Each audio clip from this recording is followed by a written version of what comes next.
Right, the results are in of my Yacon storage trials, and I gotta say, I'm really pleased, delighted in fact, with the results. I tried 3 different things.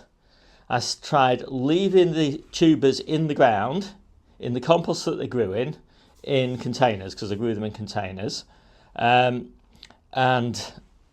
here's 2 examples of those, and they look absolutely fantastic, with a couple of tiny reservations which I'll come on to in a minute.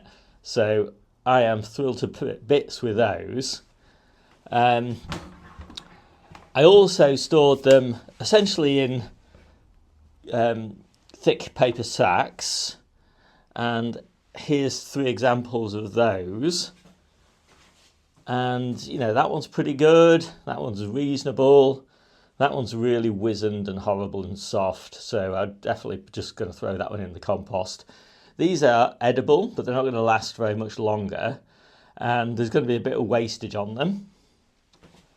And these were harvested at the same time as those, but just instead of being stored in a paper sack, stored in an airtight container, and those are absolutely perfect, rock solid, not wizened in the slightest, not a single tiny bit of rot on them. Even these little tiny ones are absolutely perfect. So, okay, so what did we conclude? This is my favourite way to harvest them by far, you know, because you're harvesting them before there's any risk of frost. I think I picked these in November, and I think I've started maybe picking some in late October as well, and they were beautiful. So no issues with that. Basically just harvest them before the first frost. No need to wait until after the first frost. And we've been eating these every single week, and they've been absolutely lovely. I just steam them, and chop them up and steam them, just a bit like I would a carrot or something like that. And really lovely. You can eat them fresh as well. They're really nice. And there's all sorts of other ways, obviously, that you can use them. So that would be my preference, just because, you know, you're confident, you've harvested them, you've stored them away, you know exactly what you've got, you know exactly how many, what the quality is and all that sort of thing. And you're not harvesting them in the middle of winter when it's cold and damp and all that.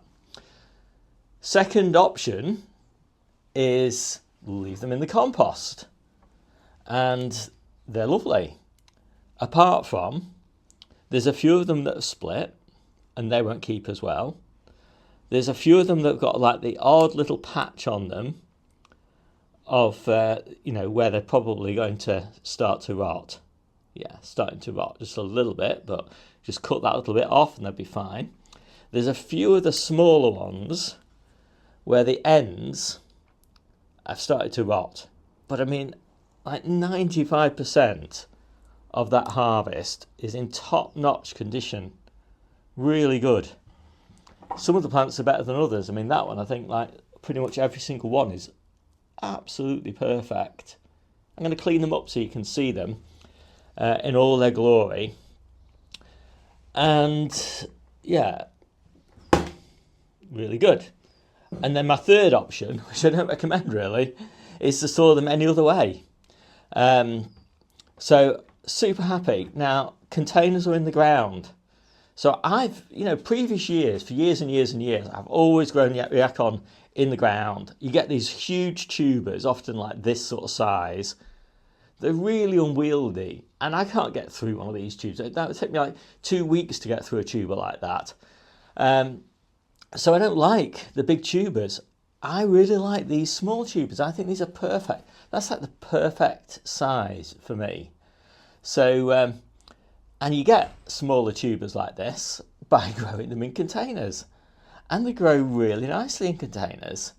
That, you know, each one gives you a really nice little harvest, about what you need, what we would need anyway, for about a month. Yeah, and we haven't really lost, even though we've had some pretty nasty frosts, because we store them right up against the wall of the house. They do keep a little bit warmer than they would, you know, if you stored them on the allotment or something like that, because Obviously you're getting some heat loss from the house that's just kind of keeping them a little bit warmer. But, you know, why take the risk if you've got the space, which we have, just harvest and put them in the containers. So we'll probably store them in slightly bigger containers than this next year, maybe like twice the size or something like that, just so we can accommodate slightly bigger tubers. But yeah, absolutely thrilled with the results of that.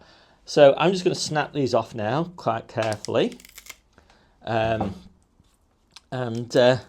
What you're left with after you've done that is this little cluster of kind of little tubers, like nodules really, and that is what you're going to grow to get your crop next year. So again, perfectly sized to pop back into a container and give you a lovely little harvest. And just look at them, I mean, absolutely gorgeous. So that's the one that's split. So we won't be using that pretty soon. But yeah.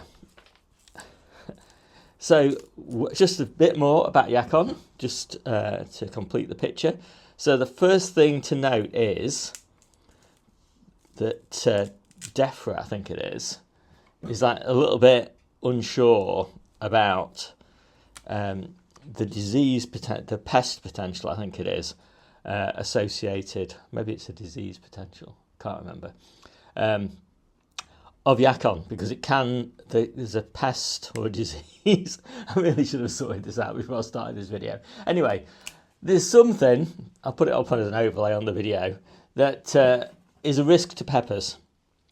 And, you know, I've grown Yacon, as I say, for like 8 or 9 years, never had an issue. Going to carry on growing it as long as I can. But you can't import it at the moment. So read the advisory, which you can find in my guide to growing Yacon, which I'll put a link to down below.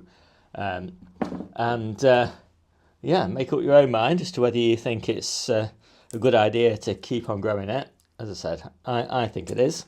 But, you know, the risk profile might change over time. Right now, I think the risk is really low. So I'm quite happy to keep on growing it.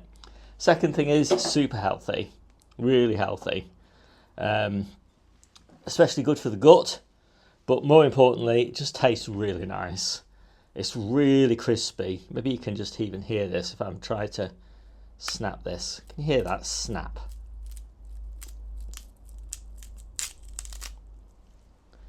That is, you can see it there maybe. It's just so crunchy. And even after you've cooked it, it retains that really nice, crunchy, sort of crisp sort of texture. It's really good. And the other really nice thing about it is it's quite sweet. And it doesn't contain any sugars or carbohydrates. It's full of a different type of fibre, which is consumed by your gut bacteria. So really great. So I've got 3 new plants here, and you know, if you like Yacon as much as we do, I would suggest you grow maybe 6 or 8 plants, something like that, maybe 1 per month, and should last you all the way through winter and well into spring. So yeah, so out of all of these I've just picked, there's 4 that are slightly marginal, all of those others are perfect. And yeah, I'm a happy bunny. My name's Steve. I'll see you soon.